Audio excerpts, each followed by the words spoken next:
When I was a student here in Oxford in the 1970s, the future of the world was bleak.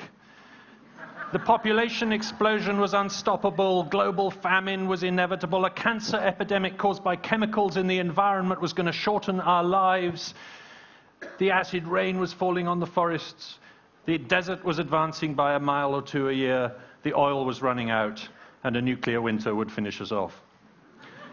None of those things happened. And astonishingly, if you look at what actually happened, in my lifetime, the average per capita income of the average person on the planet, in real terms, adjusted for inflation, has trebled. Lifespan is up by 30% in my lifetime. Child mortality is down by 2/3. Per capita food production is up by 1/3. And all this at a time when the population has doubled. How did we achieve that? Whether you think it's a good thing or not, how did we achieve that? How did we become the only species that becomes more prosperous as it becomes more populous? The size of the blob in this graph represents the size of the population, and the level of the graph represents GDP per capita. I think to answer that question, you need to understand how human beings bring together their brains and enable their ideas to combine and recombine, to meet and indeed to mate. In other words, you need to understand how ideas have sex. I want you to imagine how we got from making objects like this to making objects like this. These are both real objects. One is an Ashwalian hand axe from 500,000 years ago of the kind made by Homo erectus. The other is obviously a computer mouse. They're both exactly the same size and shape, to an uncanny degree. I've tried to work out which is bigger, and they're not. And it's almost impossible. And that's because they're both designed to fit the human hand. They're both technologies. In the end, their similarity is not that interesting. It just tells you they were both designed to fit the human hand. The differences are what interest me, because the one on the left was made to a pretty unvarying design for about 1 million years, from 1.5 million years ago to 500,000 years ago. Homo erectus made the same tool for 30,000 generations. Of course, there were a few changes, but tools changed slower than skeletons in those days. There was no progress, no innovation. It's an extraordinary phenomenon, but it's true, whereas the object on the right is obsolete after 5 years. And there's another difference, too, which is the object on the left is made from one substance. The object on the right is made from a confection of different substances, from silicon and metal and plastic and so on. And more than that, it's a confection of different ideas. The idea of plastic, the idea of a laser, the idea of transistors. They've all been combined together in this technology. And it's this combination, this cumulative technology that intrigues me, because I think it's the secret to understanding what's happening in the world. My body's an accumulation of ideas too. The idea of skin cells, the idea of brain cells, the idea of liver cells, they've come together. How does evolution do cumulative combinatorial things? Well, it uses sexual reproduction. In an asexual species, if you get 2 different mutations in different creatures, a green one and a red one, then one has to be better than the other, one goes extinct for the other to survive. But if you have a sexual species, then it's possible for an individual to inherit both mutations from different lineages. So what sex does is it enables the individual to draw upon the genetic innovations of the whole species. It's not confined to its own lineage. What's the process that's having the same effect in cultural evolution as sex is having in biological evolution? And I think the answer is exchange. The habit of exchanging one thing for another. It's a unique human feature. No other animal does it. You can teach them in the laboratory to do a little bit of exchange, and indeed there's reciprocity in other animals, but the exchange of one object for another never happens. As Adam Smith said, no man ever saw a dog make a fair exchange of a bone with another dog. You can have culture without exchange. You can have, as it were, asexual culture. Chimpanzees, killer whales, these kind of creatures, they have culture. They teach each other traditions, which are handed down from parent to offspring. In this case, chimpanzees teaching each other how to crack nuts with rocks. But the difference is that these cultures never expand, never grow, never accumulate, never become combinatorial. And the reason is because there is no sex, as it were. There is no exchange of ideas. Chimpanzee troops have different cultures in different troops. There's no exchange of ideas between them. And why does exchange raise living standards? Well, the answer came from David Ricardo in 1817. And here's a Stone Age version of his story, although he told it in terms of trade between countries. Adam takes 4 hours to make a spear and 3 hours to make an axe. Oz takes 1 hour to make a spear and 2 hours to make an axe. So Oz is better at both spears and axes than Adam. He doesn't need Adam. He can make his own spears and axes. Well, no, because if you think about it, if Oz makes 2 spears and Adam makes 2 axes, and then they trade, then they will each have saved an hour of work. And the more they do this, the more true it's going to be. Because the more they do this, the better Adam is going to get at making axes, and the better Oz is going to get at making spears, so the gains from trade are only going to grow. And this is one of the beauties of exchange, is it actually creates the momentum for more specialization, which creates the momentum for more exchange, and so on. Adam and Oz both saved an hour of time. That is prosperity, the saving of time in satisfying your needs. Ask yourself how long you would have to work to provide for yourself an hour of reading light this evening to read a book by. If you had to start from scratch, let's say you go out into the countryside, you find a sheep, you kill it, you get the fat out of it, you render it down, you make a candle, etc., etc. How long is it going to take you? Quite a long time.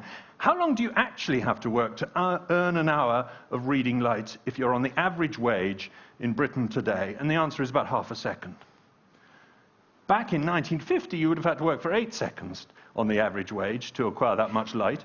And that's 7.5 seconds of prosperity that you've gained since 1950, as it were, because that's 7.5 seconds in which you can do something else or you can acquire another good or service. And back in 1880, it would have been 15 minutes to earn that amount of light on the average wage. Back in 1800, you'd have had to work 6 hours to earn a candle that could burn for an hour. In other words, the average person on the average wage could not afford a candle in 1800. Go back to this image of the axe and the mouse and ask yourself who made them and for who. The stone axe was made by someone for himself. It was self-sufficiency. We call that poverty these days. But the object on the right was made for me by other people. How many other people? Tens? Hundreds? Thousands? You know, I think it's probably millions. Because you've got to include the man who grew the coffee, which was brewed for the man who was on the oil rig, who was drilling for oil, which was going to be made into the plastic, etc. They were all working for me, to make a mouse for me. And that's the way society works. That's what we've achieved as a species.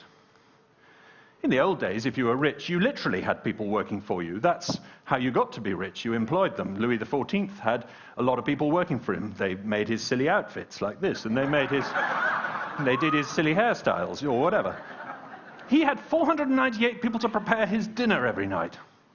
But a modern tourist going around the Palace of Versailles and looking at Louis XIV's pictures, he has 498 people doing his dinner tonight, too. They're in bistros and cafes and restaurants and shops all over Paris, and they're all ready to serve you at an hour's notice with an excellent meal that's probably got higher quality than Louis XIV even had. And that's what we've done, because we're all working for each other, where we were able to draw upon specialization and exchange to raise each other's living standards. Now, you do get other animals working for each other, too. Ants are a classic example. Workers work for queens, and queens work for workers. But there's a big difference, which is that it only happens within the colony. There's no working for each other across the colonies. And the reason for that is because there's a reproductive division of labor. That is to say, they specialize with respect to reproduction. The queen does it all. In our species, we don't like doing that. It's the one thing we insist on doing for ourselves, is reproduction. Even in England, we don't leave reproduction to the queen.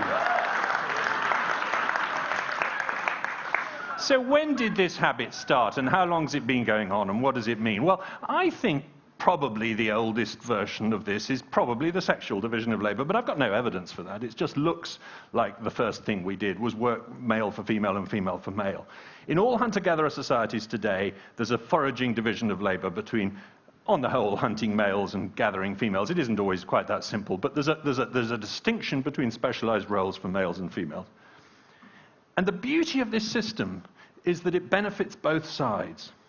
The woman knows that, in the Hadzer's case here, digging roots to share with men in exchange for meat, she knows that all she has to do to get access to protein is to dig some extra roots and trade them for meat. And that she doesn't have to go on an exhausting hunt and try and kill a warthog. And the man knows that he doesn't have to do any digging to get roots. All he has to do is make sure that when he kills a warthog, it's big enough to share some. And so both sides raise each other's standards of living through the sexual division of labor.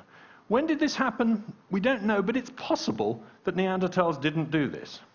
They were a highly cooperative species. They were a highly intelligent species. Their brains, on average, by the end, were bigger than yours and mine in this room today. They were imaginative. They buried their dead. They had language, probably because we know they had the FOXP2 gene of the same kind as us, which was discovered here in Oxford. And so it looks like they probably had linguistic skills. They were brilliant people. I'm not dissing the Neanderthals. But there's no evidence of a sexual division of labor. There's no evidence of gathering behavior by females. It looks like the females were cooperative hunters with the men. And the other thing there's no evidence for is exchange between groups. Because the objects that you find in Neanderthal remains, the tools they made, are always made from local materials. For example, in the Caucasus, there's a site where you find local Neanderthal tools. They're always made from local chert. In the same valley, there are modern human remains from about the same date, 30,000 years ago. And some of those are from local chert, but many of them are made from obsidian from a long way away. And when human beings began moving objects around like this, it was evidence that they were exchanging between groups. Trade is 10 times as old as farming.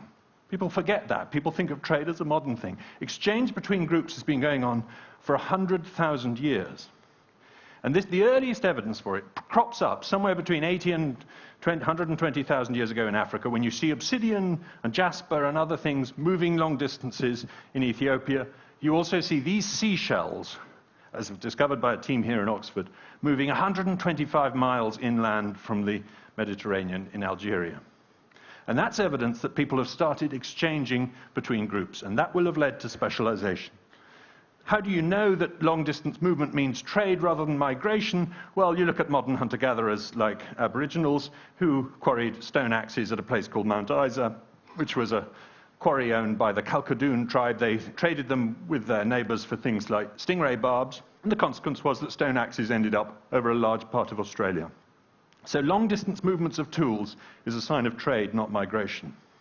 What happens when you cut people off from exchange, from the ability to exchange and specialize? And the answer is that not only do you slow down technological progress, you can actually throw it into reverse. An example is Tasmania. When the sea level rose and Tasmania became an island 10,000 years ago, the people on it not only experienced slower progress than people on the mainland, they actually experienced regress.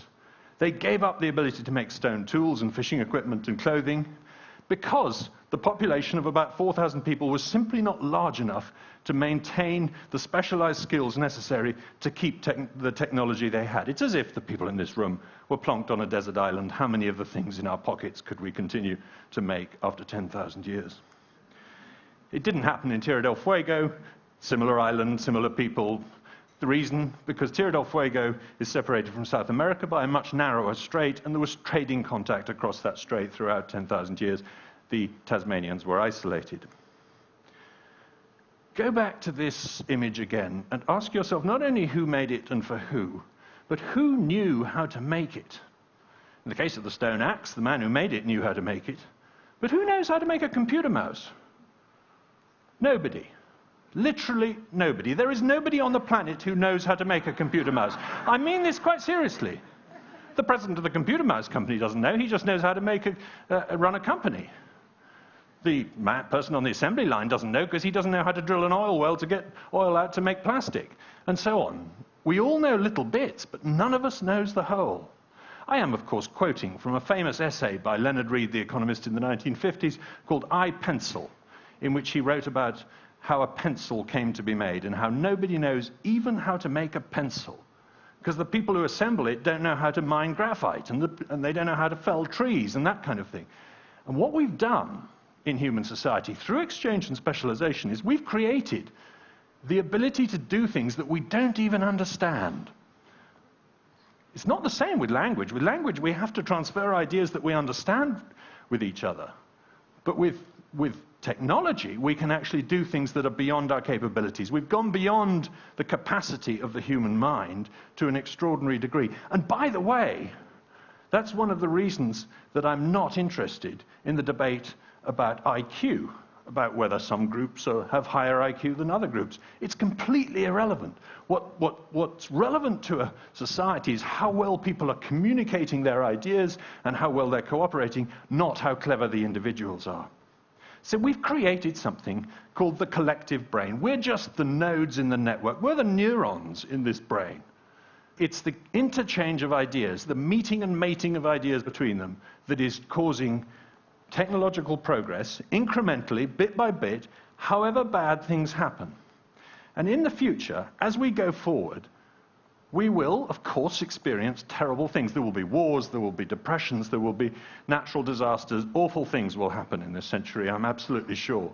But I'm also sure that because of the connections people are making and the ability of ideas to meet and to mate as never before, I'm also sure that technology will advance and therefore living standards will advance. Because through the cloud, through crowdsourcing, through the bottom-up world that we've created, where not just the elites, but everybody is able to have their ideas and make them meet and mate, we are surely accelerating the rate of innovation. Thank you.